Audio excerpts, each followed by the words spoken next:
Good evening friends, welcome back with D Kumar. अगर ये session आपको हेल्पफुल लगता है तो लाइक्स और शेयर करना ना भूलें। चलिए, हम लोग जीके जीएस का सेट चला रहे हैं, तो इसमें करंट अफेयर्स भी आएगा, हिस्ट्री भी आएगा, पॉलिटी भी आएगा, साइंस भी आएगा। तो एक सेट में कम से कम 20 या 25 क्वेश्चन रहेगा। तो एक एक क्वेश्चन को हम लोग देखते हैं, जो आगामी दिनों में ग्रुप डी या सीईटी के एग्ज़ाम होगा तो काफ़ी हेल्पफुल रहेगा। आइए, पहला क्वेश्चन है, मित्र शक्ति किसके किसके बीच हुआ? तो मित्र शक्ति अभ्यास सन अभ्यास एक्सरसाइज होता है, वो भारत और श्रीलंका के बीच होता है।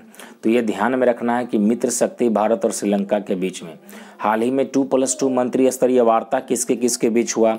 तो 2+2 मंत्री स्तरीय वार्ता भारत और श्रीलंका ऑस्ट्रेलिया के बीच हुआ है। 2+2 मंत्री स्तरीय वार्ता भारत और ऑस्ट्रेलिया के बीच। देखो, 2+2 मंत्री स्तरीय वार्ता क्या है कि क्वाड में जो देश शामिल होगा, तो क्वाड का मतलब चतुर्भुज होता है। तो क्वाड में 4 देश शामिल होता है, एक तरफ अमेरिका, जापान, भारत और ऑस्ट्रेलिया, और एक क्वाड में से 1 by 1 करके 2+2 मंत्री स्तरीय वार्ता होता है। तो इसलिए हाल ही में 2+2 मंत्री स्तरीय वार्ता भारत और ऑस्ट्रेलिया के बीच हुआ। क्वाड शिखर सम्मेलन कहाँ हुआ? तो वाशिंगटन डीसी में हुआ है। क्वाड में 4 देश शामिल है, अमेरिका, जापान, भारत, ऑस्ट्रेलिया। ये ध्यान में रखना है। SCO का में 9वां सदस्य कौन शामिल हुआ है? तो ईरान हुआ है। हाल ही में SCO का हेडक्वार्टर शंघाई में होता है, चीन में। तो SCO में 9वां सदस्य ईरान है। डबल लैंड लॉक्ड कंट्री कौन है? उज्बेकिस्तान है। डबल लैंड लॉक्ड कंट्री कौन है? उज्बेकिस्तान। बौद्धिक संपदा सूचकांक में भारत का रैंक 46। याद रखिएगा, रैंकिंग पढ़ाए भी हैं, इंडेक्स। तो बौद्धिक संपदा सूचकांक में 46, भूखमरी में भारत का रैंक 94 और शांति में 135 और प्रेस स्वतंत्रता सूचकांक में 142। ओके, चलिए, हाल ही में 7 नंबर क्वेश्चन आपकी स्क्रीन के सामने ये रहा। प्लीज़ कॉमन देखिए, समझने का प्रयास कीजिए। हाल ही में चक्रवाती तूफान आया गुलाब, किसने नाम दिया? तो हाल ही में एक चक्रवाती तूफान आया है जिसका नाम है गुलाब, तो इसका नाम दिया है पाकिस्तान ने।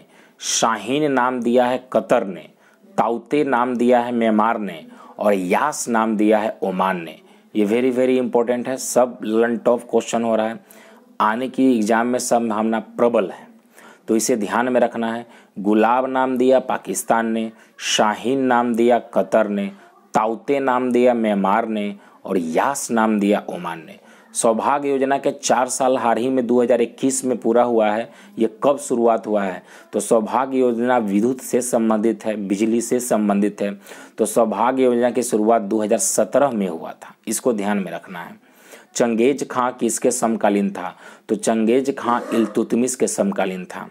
ओके, जो गुलाम वंश के वास्तविक संस्थापक था इल्तुतमिश, तो चंगेज खां इल्तुतमिश के समकालीन था।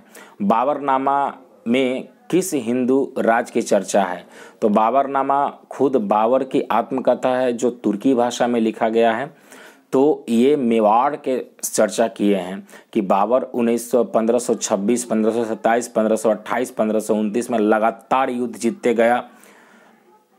ओके, पान खा के घर चल, पानीपत का युद्ध, खानवा का युद्ध, चंदेरी का युद्ध, घग्गर का युद्ध, तो ये सब लगातार जीतते गया। लेकिन उसने बाबरनामा खुद तुजिक ए बाबरी में चर्चा किया है कि मेवाड़ का ही एक ऐसा शासक था जो आत्मसमर्पित नहीं किया और साहस के साथ लड़ा। तो ये बाबरनामा में मेवाड़ की चर्चा है। ओके, आइए 11वां नंबर क्वेश्चन में बाबू, सबसे कम उम्र के भारतीय राष्ट्रीय कांग्रेस के अध्यक्ष कौन है? अबुल कलाम आज़ाद। याद रखिएगा, सबसे कम उम्र में भारतीय राष्ट्रीय कांग्रेस के अध्यक्ष कौन बोले हैं? अबुल कलाम आज़ाद। 1 by 1 क्वेश्चन को हम लोग देखेंगे। बंगाल विभाजन की घोषणा कब हुई? देखिए, बंगाल विभाजन होगा तो 1905, लेकिन घोषणा कब हुई? तो 20 या 19 जुलाई 1905 को।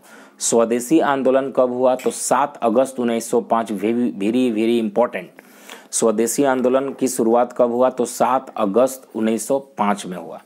भारत की स्थलीय सीमा सबसे कम है अफगानिस्तान के साथ 106 किलोमीटर, और सबसे लंबी सीमा बनाता है बांग्लादेश के साथ। कृष्णा नदी निकलती है तो महाराष्ट्र के महाबलेश्वर से। याद रखना है, म से महाराष्ट्र, म से महाबलेश्वर, कृष्णा नदी का उद्गम, यानी कृष्णा नदी निकलती है कहाँ से? तो महाराष्ट्र के महाबलेश्वर से।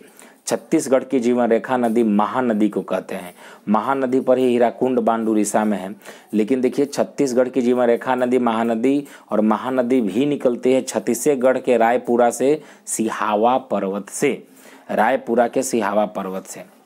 17 नंबर क्वेश्चन पे आओ बाबू, प्लीज कॉमन 1 by 1 सेट के सहारे से ऐसे ही देखते जाइए। यही तरीका है बेस्ट बूस्टअप करने का। डेली 20-20-25 का सेट चलेगा तो आपको बहुत ही आसानी और सुविधा ये महसूस होगा। झारखंड बना 2000 ईस्वी में, झारखंड बना। नागालैंड कब बना? तो 1972 में। देखिए याद लिंक करने का बहुत ये होता है, लिंक कर दीजिएगा तो आसानी से बन जाएगा। बांग्लादेश कब बना? तो बांग्लादेश बना 1971 में। बांग्लादेश बना 1971 में। जस्ट एक साल बाद नागालैंड बना 1972 में। आंध्र प्रदेश 1953 में। जब पानी को 0 डिग्री सी से 10 डिग्री सी तक गर्म किया जाता है तो आयतन क्या होगा? देखो एक बात को समझना है, 0 डिग्री सी से 4 डिग्री सी और 4 डिग्री के बाद क्या होता है। तो अगर आप डेंसिटी समझते हो तो मान लिए कि यहाँ एक एरिया है डेंसिटी का, तो यहाँ एक खचाखच आदमी भरा हुआ है। जैसे हम लोग बाइक चलाते हैं तो देखते हैं बोर्ड पे लिखा रहता है घनी आबादी। तो डेंसिटी जहाँ ज़्यादा होगा, घनी आबादी ज़्यादा है मतलब फैलावा कम है, जगह कम है, लेकिन आबादी बहुत ज़्यादा है। यानी कि अगर डेंसिटी ज़्यादा होगा तो आयतन कम होगा, आयतन कम होगा तो डेंसिटी ज़्यादा हो जाएगा। उल्टा रिलेशन होता है रेसिप्रोकल का। तो 0 डिग्री से 4 डिग्री जाएंगे, 0 degree, 1 degree, 2 degree, 3 degree, 4 degree, तो घनत्व बढ़ता है। 0 डिग्री से 1 डिग्री पर आए, घनत्व बढ़ा। 2 डिग्री आए, घनत्व बढ़ा। 3 डिग्री आए, घनत्व बढ़ा। 4 डिग्री पर घनत्व मैक्सिमम हो जाता है। फिर 5 डिग्री पर आए, घनत्व घटा। 6 डिग्री पर घनत्व घटा घटा घटा घटा घटते जाता है। तो उसका उल्टा रिलेशन है आयतन का। तो अगर 0 डिग्री से 1 डिग्री तो घनत्व बढ़ा तो आयतन घटा, फिर आयतन घटा, फिर आयतन घटा। 4 डिग्री पर मैक्सिमम घनत्व होगा और मिनिमम आयतन होगा, और उसके बाद आयतन क्या हो जाएगा? घट जाएगा। आयतन बढ़ जाएगा और घनत्व घट जाएगा। तो वह कह रहा है कि 0 डिग्री से 10 डिग्री पर गर्म करने पर आयतन पर क्या प्रभाव होगा? तो पहले घटेगा तब बढ़ेगा। घनत्व रहता तो उल्टा हो जाता, पहले बढ़ेगा तब घटेगा। और 4 डिग्री पर घनत्व सबसे ज़्यादा और आयतन कम, लेकिन ये 0 डिग्री से 10 डिग्री का रहा है तो आयतन घटेगा तब बढ़ेगा। सबसे अधिक क्रियाशील धातु सोडियम है। भारतीय कम्युनिस्ट पार्टी का गठन कब हुआ था? तो 1925 में हुआ था, मानवेंद्र नाथ राय ने किया था। 1923 में स्वराज पार्टी की स्थापना किया था चित्तरंजन दास और मोतीलाल नेहरू ने। और ठीक 2 साल बाद 1925 में CPI भारतीय कम्युनिस्ट पार्टी का गठन हुआ, मानवेंद्र नाथ राय। तो आज के लिए इतना ही। 20 क्वेश्चन का है, एक सेशन का आप लाभ उठाइए। लगातार 20-20-25 का सेशन चलते रहेगा। फिर साइंस का जलजला आएगा, लगातार 2-2 3-3 घंटा का केमिस्ट्री फिजिक्स चलेगा। Thanks for watching. आज के लिए इतना ही।